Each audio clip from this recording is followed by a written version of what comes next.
밤사이 미국과 한국의 관세 협상 상황이 긴박하게 돌아갔습니다. 대통령실도 밤새 촉각을 곤두세웠고 결국 시한인 8월 1일을 하루 앞두고 타결 소식이 전해졌습니다. 하지만 협상 과정은 순탄치 않았습니다. 지난 24일 스콧 베센트 미국 재무장관이 갑작스레 2대2 회담을 취소하면서 인천공항까지 갔던 구윤철 기획재정부 장관이 발길을 돌려야 했습니다.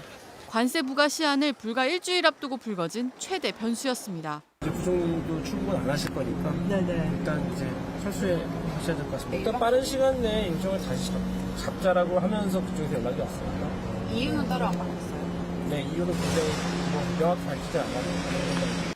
워싱턴에 있던 위성락 국가안보실장도 백악관에서 만나기로 했던 루비오 국무장관으로부터 트럼프 대통령의 긴급 호출을 이유로 면담 취소를 통보받기도 했습니다.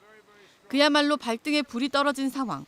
위 실장까지 귀국한 상황에서 워싱턴에 남아있던 장관급 인사는 김정관 산업통상자원부 장관뿐이었습니다.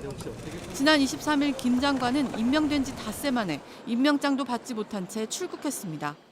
장관님 지금 일본 협상 타결됐는데 우리 협상에 좀 영향을 줄까요? 그 부분도 면밀히 살펴보고 있습니다.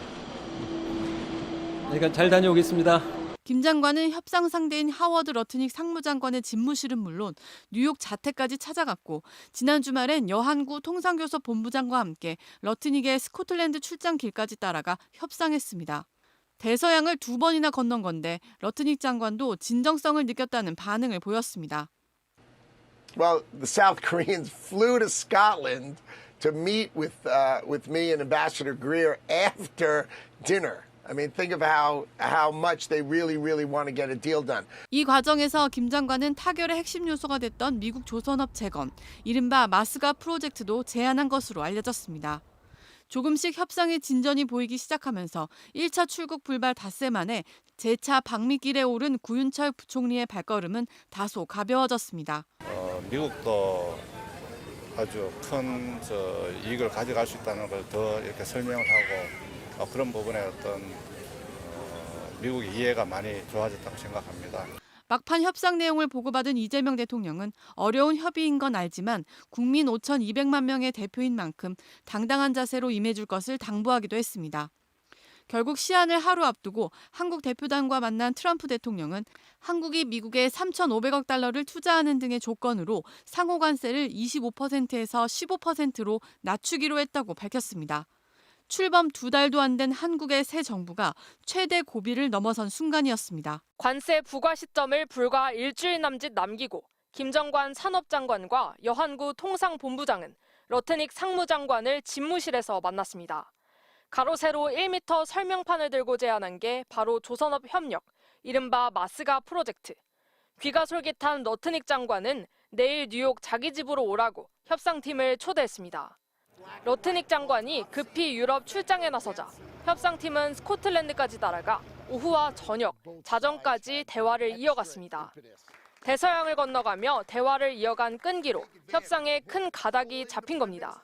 Well, the South Koreans flew to Scotland to meet with me and Ambassador Greer after dinner. I mean, think of how much they really want to get a deal done. 러트닉 장관은 언론 앞에선 우리나라를 공개에 압박하면서 동시에 협상팀의 코치를 자처하는 양면 전술을 썼습니다. 트럼프 미 대통령에게 복잡하게 설명하면 안 된다. 가급적 단순하게 이야기하라고 조언을 한 겁니다. 먼저 이뤄진 일본의 협상 타결 내용은 우리에겐 좋은 참고서였습니다. 불투명한 협상 결과를 다방면으로 수집했고 조현 외교부 장관은 일본까지 날아가 이시바 총리를 직접 만나 조언도 받았습니다.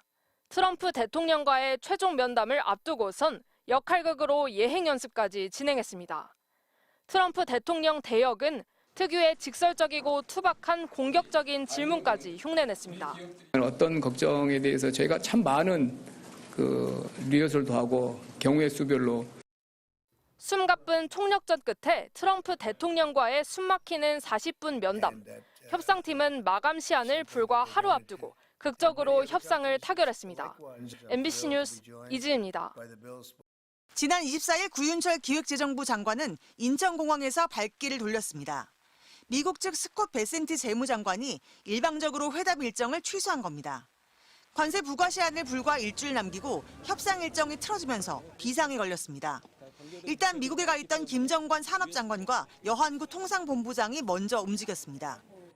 러트닉 상무장관의 집무실과 뉴욕 자택, 스코틀랜드 출장길까지 쫓아갔다가 귀국 일정에 맞춰 다시 미국으로 대서양을 이틀 새 2번 횡단하며 첩보 작전처럼 미국 측과 입장을 조율했습니다. 결국 러트닉 장관은 스코틀랜드에서 최종안의 모든 걸 가져와야 한다고 말했고, 이어 미국 귀국 뒤 구윤철 기재장관과 김정관 산업장관을 함께 만났습니다. 불과 일주일 사이 벌어진 일들입니다. 미국에 합류한 구윤철 장관이 우리 측 최종안을 1차적으로 러트닉 장관에게 제시했을 것으로 보입니다. 조선 분야는 많이 이제 알려져서 관심이 있었다는 건 저희가 지난번 때도 간단히 말씀드렸고, 반도체랄지 2차 전지랄지 바이오랄지 이런 부분에 대한 논의도 또 이어가고 있습니다. 당초 1,000억 달러 수준이던 기업 투자 규모를 올리는 동시에 농축산물과 디지털 시장 개방, LNG 매입 확대를 제시한 것으로 전해졌습니다. 방위비 분담금 문제나 GDP 대비 국방비 증액 문제를 논의할 수도 있습니다. 관건은 연일 미국이 돈을 벌고 있다며 통상협상을 치적 홍보용으로 삼고 있는 트럼프 대통령을 만족시킬 수 있느냐입니다. 우리의 손실을 최소화하면서 미국이 원하는 그런 어떤 카드를 준비한다는 게 쉽지 않으니까 미국 입장에서는 계속 시간을 주는 거예요. 2+2 협상이 취소되면서 만나지 못했던 한미 양국 재무수장 구윤철 장관과 베센트 장관은 내일 마주 앉습니다. 환율과 미국 국채 매입 문제 등 통상외 분야 논의가 오갈 것으로 보입니다. 관세 협상의 성패가 갈릴 것으로 보이는데 관세 부과 시점까지 이제 단 이틀 남았습니다. MBC 뉴스 오혜정입니다.